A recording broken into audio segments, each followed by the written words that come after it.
Saya tambah sedikit. Tadi beliau yang bertanya, apakah ilmu yang dimaksud oleh Tuhan itu ilmiah kita? Tapi surat Yusuf mengatakan, aku tuliskan ayat-ayat aku di bumi dan di langit. Ilmiah yang dimaksudkan tentu ilmiah manusia. Dan apakah itu terdapat pada seseorang saja di mana? Loh, ini bukan untuk saya saja, bukan untuk siapa-siapa saja. It is not for me alone. It is for the whole mankind and humanity and the whole universe. For it is law. Itu adalah hukum yang selama ini belum kita pelajari, belum kita diungkapkan. Bukan ini berarti kita lebih daripada Rasul, sama sekali tidak. Belum diungkapkan yang telah termaktub. Jadi ini diajak kita bersama-sama untuk menggali ini, supaya tenaga energi dari Al-Quran itu bisa dimanfaatkan yang telah berapa ratus atau ribu kali telah kami laksanakan menurut hukum daripada ilmu teknologi. Kalau ilmu teknologi ini tidak boleh dipakai, wah silakan saja, kenapa tidak boleh? Al-Islamu ilmiun wa amaliyun, ilmiahnya mencakup seluruh ilmiah, dan ini mendukung, apalagi dikatakannya tadi ini adalah dalam alam semesta, dalam alam tertulis itu. Jadi jangan sampai kita selama ini rugi, tidak bisa manfaatkan energi dan power daripada Al-Quran. Kami sudah uji coba. Beliau ini seorang lektor kepala IAIN, tahu betul mana yang syirik, mana yang tidak. Itu kiai-kiai kita sama sekali yang telah menjalani, dulu juga tidak tahu. Sudah menjalani begini, melihat ini, waduh, ketinggalan kita. Jadi umat sudah ketinggalan. Lihat tuh bosnya itu, apa tidak baca 2 kali syahadat, apa tidak rukun iman, apa tidak bertakwa, atau bagaimana? Kenapa hancur seolah-olah hadis tidak berlaku di sana, Quran tidak berlaku.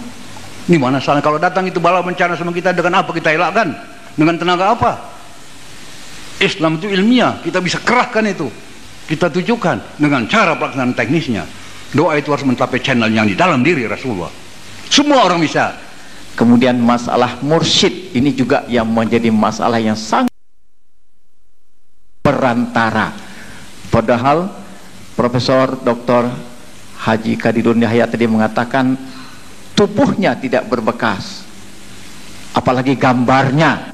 Sok ada orang mengisukan gambarnya kalau beribadat dihadirkan. Jangankan gambar, tubuhnya pun tidak berbekas, rohaninya pun tidak berbekas. Yang berbekas adalah wasilah nurun ala nurin yang ada pada rohaniah arwahul muqaddasah, yang arwahnya itu sudah bergabung dengan arwahul muqaddasah Rasulullah sallallahu alaihi wasallam. Dan wasilah bukan manusia, bukan malaikat, bukan rasul sekalipun, tapi nurun ala nurun yang duduk dalam arwahul muqaddasah Rasulullah. Kalau duduk di situ, coba udara semesta alam ini bagaimana bentuknya? Enggak punya. Tapi udara yang dalam ruangan kita ini bagaimana bentuknya? Tentu serupa dengan bentuk ini, yang tidak lepas hubungannya dengan alam semesta. Adam itu dimasukkan, Allah ilahi telah disucikan, wahai malaikat, rebahkan dirimu sujud kepada Tuhan. Tidak ada sesuatu. Jadi wasilah itu bukan manusia, bukan perantara. Itu nur ala nur, bahwa channel dan frekuensi mutlak perlu untuk menghubungkan sesuatu dengan yang lain. Ilmiah yang merupakan ayat Tuhan yang tertulis dalam alam semesta dan yang telah diuji coba beribu kali. Sekian tambahan. Kemudian selanjutnya yang menjadi permasalahan besar juga adalah masalah roh, masalah rohani. Apakah roh orang yang sudah meninggal itu masih bisa berfungsi, masih bisa berkomunikasi kepada orang-orang yang masih hidup, atau sesama arwah yang sudah meninggal? Itu nanti akan dijawab dalam makalah saya yang sudah tulis 40 halaman dengan dalil-dalilnya yang lengkap, baik dari Al-Quran maupun dari As-Sunnah Rasul dan As-Sunnah para sahabat Rasul. Jadi jelas Bapak sekalian, bahwa yang kita warisi dari Rasulullah itu bukan hanya yang syariat saja, tetapi yang ada pada arwahul muqaddasah, wasilah yang ada, channel yang ada itu harus kita warisi juga. Nah, untuk mendapatkan channel itulah yang menjadi kajian, yang menjadi olahan, yang menjadi peramalan daripada orang-orang tasawuf dengan tarikatnya. Saya boleh terus terang saja, kita boleh buktikan di mana ada orang yang hanya syariah saja yang bisa sampai ke tingkat wali. Yang wali itu pasti orang yang bertakwa.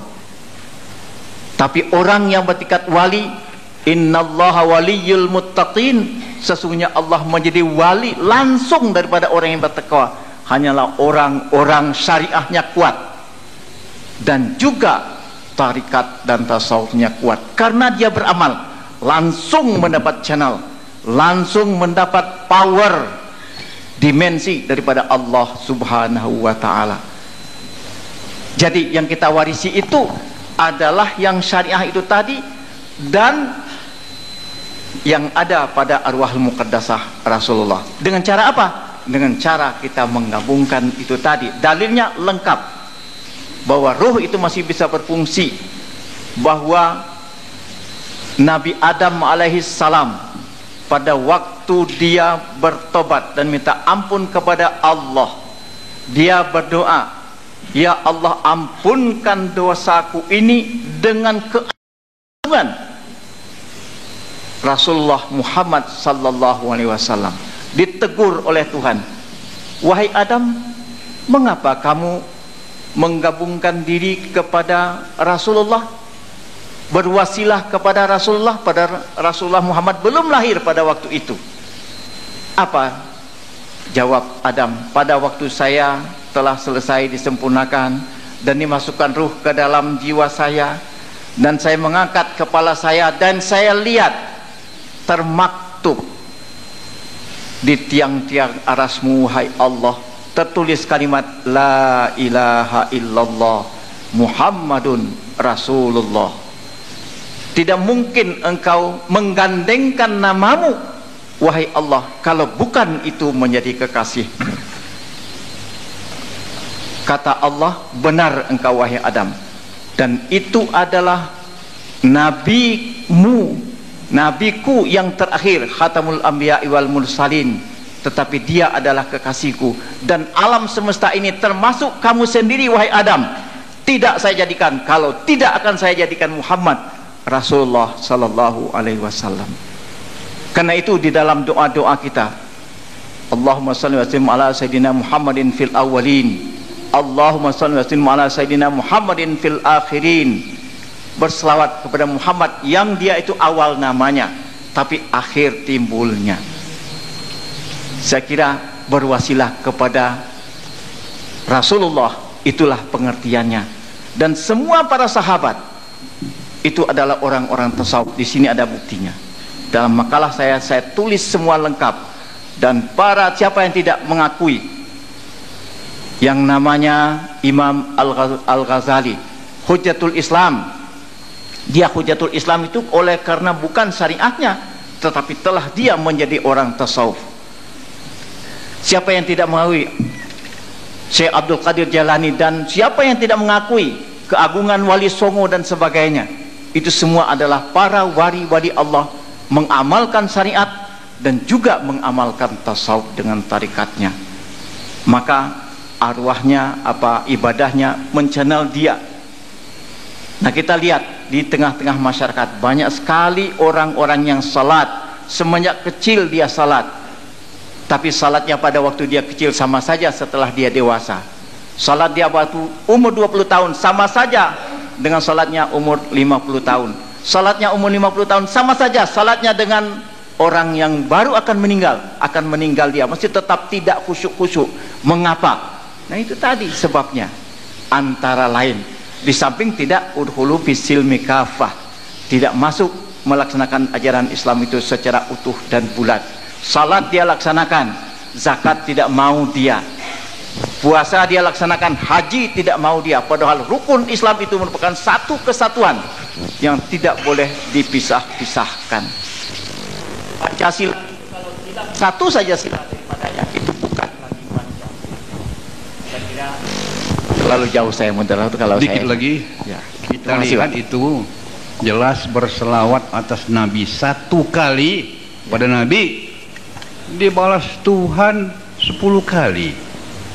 Jadi berzikir pun harus melalui Nabi supaya dia balas Tuhan dengan nama dia sendiri yang dia skor oleh jutaan malaikat. Di situ powernya itu, bukan karena kalimat Allah. Kita itu tidak laku, cuma untuk menjuluk turun dengan metodologinya. Metodologi itu wajib adalah dalam tiap-tiap mengeluarkan power dari alam semesta yang tersembunyi. Itu undang-undang, itu vet itu. Jadi mesti dengan metodologi, melalui channelnya, baru dapat frekuensinya, baru tersalur pada sisinya, baru kembali. Nah, ini dia, jadi betul-betul dipertahankan oleh teknologi, tidak bisa ditawar. Itu firman Tuhan. Jadi kalau kita belum melihat itu, meriset ke situ, ya agak payah juga mengerti. Jadi kalau nanti datang bahaya, bagaimana kita menghandle yang kalimat Allah yang begitu hebat? Semua ayat Quran itu yang begitu hebat, nggak keluar dia punya tenaga karena tidak tahu metodologinya. Nah, ini ringkasnya ya, ke situ ajaknya. Ya kalau kita bersedia, kalau tidak ya lakum dinukum waliyadin, la ikrah fiddin. Nggak ada paksaan dalam agama. Sekian tambahan kami. Terima kasih Bapak dan Ibu sekalian. Demikianlah satu uraian yang cukup panjang dan menjadikan jelas bagi kita. Namun dapat saya simpulkan pada season pertanyaan jawab pertamanya ini, bahwanya amalan yang ditanyakan tadi itu tidak bisa hanya karena diangan-angan, atau yakin karena mendengar disebut ilmu yakin, atau yakin karena melihat ainul yakin, tapi untuk menjadi hakul yakin, don't talk too much but do it, ya Pak. Jadi nggak perlu ngomong terlalu banyak, dilakonin sajalah, karena kajinya kaji roso gitu. Baik Bapak dan Ibu sekalian, pada termin masih ada waktu kurang lebih 5 menit. Penanyanya supaya lebih efektif, satu kali menanya langsung dijawab, satu kali menanya langsung dijawab. Dan tentunya yang sudah ada giliran menanya, mohon diganti dengan yang lain. Baik, dari A ada di sebelah satu, dari C satu lagi, dari B. Saya pikir ibu-ibu, tapi bapak semua, nggak ada yang ibu yang nanya, takut mungkin. Baik ya, di sana satu ibu. Jadi satu-satu saya minta untuk yang dari sebelah C dulu, silakan Pak. Satu penanya langsung dijawab, jangan lupa nama dan identitas.